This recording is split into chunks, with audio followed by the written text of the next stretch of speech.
গত কয়েকদিন ধরে বিশ্বের বড় বড় গোয়েন্দা সংস্থাগুলোর কার্যালয়ে এক অদ্ভুত নীরবতা ভর করেছে।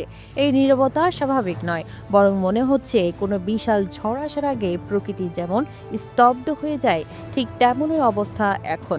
পৃথিবীর সবচেয়ে শক্তিশালী দেশগুলোর গোয়েন্দা দপ্তরের বাতি এখন আর রাতে নেভানো হচ্ছে না, দিনরাত একাকার করে চলছে স্যাটেলাইট থেকে পাঠানো হাজার হাজার ছবি বিশ্লেষণের কাজ। আমেরিকার পেন্টাগনের গোপন কক্ষগুলোতে একের পর এক জরুরি বৈঠক হচ্ছে। একই দৃশ্য দেখা যাচ্ছে হাজার হাজার মাইল দূরে চীনের রাজধানী বেইজিংয়ের সামরিক কমান্ড সেন্টারেও। সাধারণ মানুষের নজর এড়িয়ে পারস্য উপসাগরের গরম বাতাসে এখন মিশে যাচ্ছে যুদ্ধের বারুদের গন্ধ।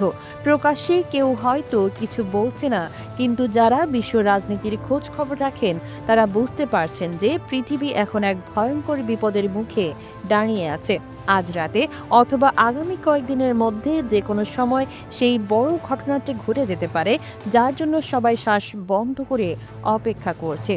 কিছুদিন আগে একটি স্যাটেলাইট ছবি ফাঁস হয়ে যাওয়ায় পুরো পরিস্থিতি আরও জটিল হয়ে উঠেছে।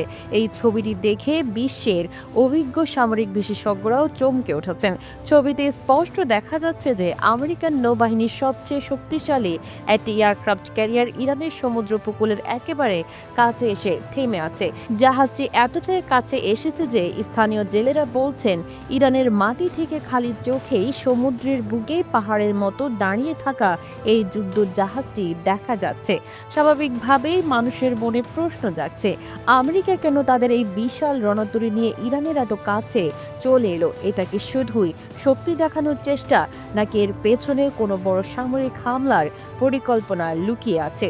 এই পরিস্থিতি ঠিকমতো বুঝতে হলে আগে জানা দরকার যে আমেরিকার এই এয়ারক্রাফট ক্যারিয়ার জিনিসটা আসলে কি। সাধারণ মানুষের কাছে এটা হয়তো শুধু একটা বড় জাহাজ মনে হতে পারে, কিন্তু সামরিক দিক থেকে দেখলে এটা হলো সমুদ্রের ওপর ভাসমান একটা সম্পূর্ণ সামরিক ঘাঁটি। আমেরিকা সাধারণত এই এলাকায় জেরাল্ড আর ফোর্ড শ্রেণীর ক্যারিয়ার পাঠায়। এই ধরনের একটি জাহাজের ওজন প্রায় 1,00,000 টন। বিষয়টা সহজ করে বললে, ইতিহাসের বিখ্যাত টাইটানিক জাহাজের মতো 12টা জাহাজ একসাথে করলে যত ওজন হবে, এই একটা জাহাজের ওজন ততটাই। এই জাহাজ তৈরি করতে খরচ হয় 12 থেকে 13 বিলিয়ন ডলার, যা বাংলাদেশি টাকায় হিসাব করলে কয়েক লাখ কোটি টাকারও বেশি হয়ে যায়। আরও অবাক করার বিষয় হলো, এই জাহাজ চলে পারমাণবিক শক্তিতে। একবার জ্বালানি ভরলে পরের 20 থেকে 25 বছর আর কোনো তেল ভরতে হয় না। সমুদ্রের বুকে এই বিশাল জাহাজ ঘন্টায় 55 কিলোমিটার গতিতে ছুটতে পারে। কিন্তু এই জাহাজের সবচেয়ে ভয়ঙ্কর দিকটা লুকিয়ে আছে এর উপরের দিকে। একটা ক্যারিয়ার একসাথে 70 থেকে 90টা যুদ্ধ বিমান বহন করতে পারে। এর মধ্যে থাকে শব্দের চেয়েও দ্রুত গতির ফাইটার জেট, গোয়েন্দা কাজের জন্য বিশেষ বিমান, ভয়ঙ্কর হেলিকপ্টার আর ড্রোন। শুধু তাই নয়, এয়ারক্রাফট ক্যারিয়ার কখনো একা চলে না। যখন এটা সাগরে বের হয়, সাথে থাকে 8 থেকে 10টা বা তারও বেশি ছোট বড় যুদ্ধ জাহাজ। এদের মধ্যে মিসাইল বহনকারী ক্রুজার, ডেস্ট্রয়ার এবং পানির নিচে থাকে মারাত্মক সাবমেরিন। এই পুরো দলকে একসাথে বলা হয় ক্যারিয়ার স্ট্রাইক গ্রুপ। সোজা কথায় বলতে গেলে এই একটা দল অনেক ছোট বা মাঝারি দেশের পুরো সেনাবাহিনীর চেয়েও শক্তিশালী। আগেও আমেরিকা বহুবার এই কৌশল ব্যবহার করেছে। কোনো কথা না বলে শুধু ক্যারিয়ার পাঠিয়ে জানিয়ে দিয়েছে যে তারা যুদ্ধের জন্য তৈরি। তবে এবারের ঘটনা আগের সব ঘটনা থেকে একদম আলাদা। বিশ্ব রাজনীতিতে এমন একটা নতুন মোড় এসেছে যা সব হিসাব নিকাশ উলটপালট করে দিয়েছে। আন্তর্জাতিক সংবাদ মাধ্যমে একটা চমকে দেওয়া খবর প্রকাশ হওয়ার পর সারা বিশ্বে আলোড়ন সৃষ্টি হয়েছে।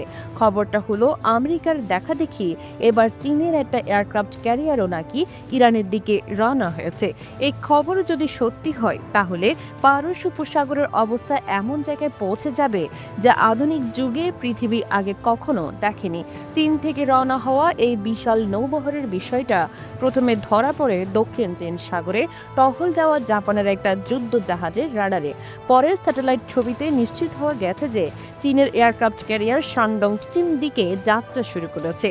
চীন সরকার এখনও আনুষ্ঠানিকভাবে কিছু জানায়নি যে জাহাজটা কোথায় যাচ্ছে, কিন্তু জাহাজের গতিপথ দেখে পরিষ্কার বোঝা যাচ্ছে যে এটা ভারত মহাসাগর পার হয়ে আরব সাগরের দিকেই এগিয়ে যাচ্ছে। চীনের এই শানডং ক্যারিয়ারের ওজন 65 থেকে 70,000 টনের মধ্যে। আমেরিকান ক্যারিয়ারের চেয়ে আকারে কিছুটা ছোট হলেও এর আক্রমণ করার ক্ষমতা একটুও কম নয়। 9 থেকে 16 বিলিয়ন ডলার খরচ করে তৈরি এই জাহাজ ঘন্টায় 51 কিলোমিটার গতিতে চলতে পারে এবং এর ডেকে 80 থেকে 100টা যুদ্ধবিমান রাখা যায়।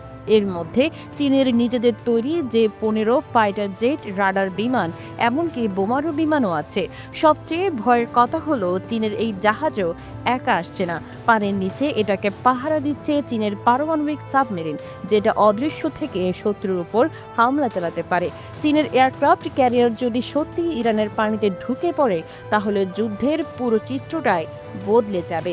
এখন মনে প্রশ্ন জাগে যে চীন কেন এই সময়ে এমন বিপজ্জনক পদক্ষেপ নিয়েছে। বিশেষজ্ঞরা বলছেন এটা আমেরিকার প্রতি চীনের একটা চুপচাপ কিন্তু কড়া সতর্কবার্তা। বেইজিং বুঝিয়ে দিতে চাইছে যে মধ্যপ্রাচ্যে এখন আর শুধু আমেরিকা একাই রাজত্ব করতে পারবে না, চীনও এখন এই এলাকার একজন বড় খেলোয়াড়। ইরান আর চীনের সম্পর্ক অনেক পুরনো। দুই দেশের মধ্যে গভীর অর্থনৈতিক ও সামরিক বোঝাপড়া আছে। চীন ইরানের তেলের বড় ক্রেতা এবং বেল্ট অ্যান্ড রোড প্রকল্পের গুরুত্বপূর্ণ অংশীদার। কয়েক বছর আগে দুই দেশ 25 বছরের একটা কৌশলগত চুক্তিও সই করেছে।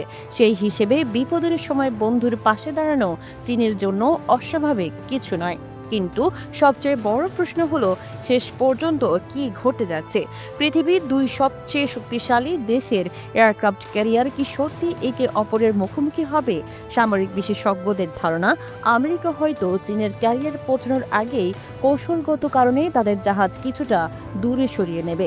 কারণ এত বড় দুটো নৌবহর কাছাকাছি থাকলে সামান্য ভুল বোঝাবুঝি থেকেও বড় যুদ্ধ লেগে যেতে পারে। আমেরিকা নিশ্চয়ই এই ঝুঁকি নিতে চাইবে না, তবে সরে গেলেও আমেরিকা কূটনৈতিকভাবে হেরে যাবে, কারণ চীন দেখিয়ে দেবে যে তারাও এই এলাকায় হস্তক্ষেপ করতে পারে। এত টানাপোড়েনের মধ্যে ইরানের আচরণ সবাইকে অবাক করছে।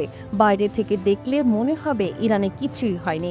সরকারের টেলিভিশনে স্বাভাবিক অনুষ্ঠান চলছে, নেতারা শান্তির কথা বলছেন, কিন্তু এই শান্ত চেহারার আড়ালে ইরান ভয়ঙ্কর প্রস্তুতি নিচ্ছে।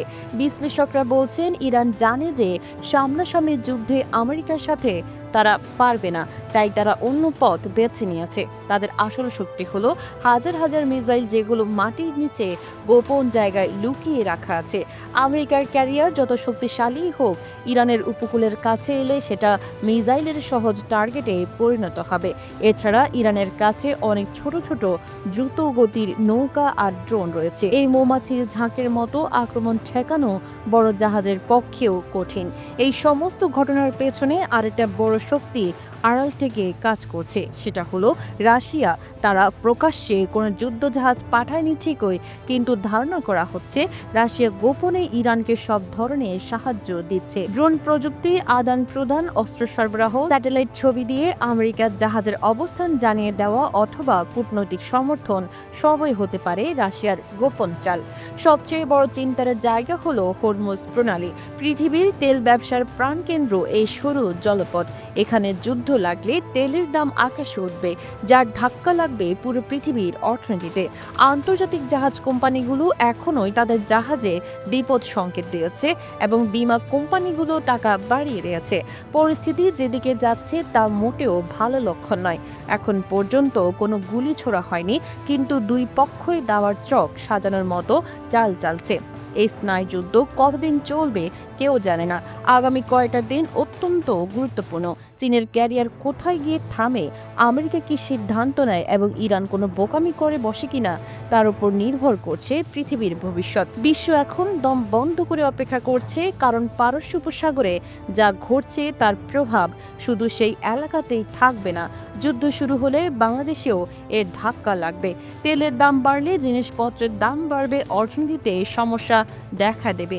তাই খবরের দিকে চোখ রাখুন, কারণ সমুদ্রে যে ঝড় উঠছে তার কেন্দ্রে আছে আমেরিকা, চীন আর ইরান, এই তিন বড় শক্তি।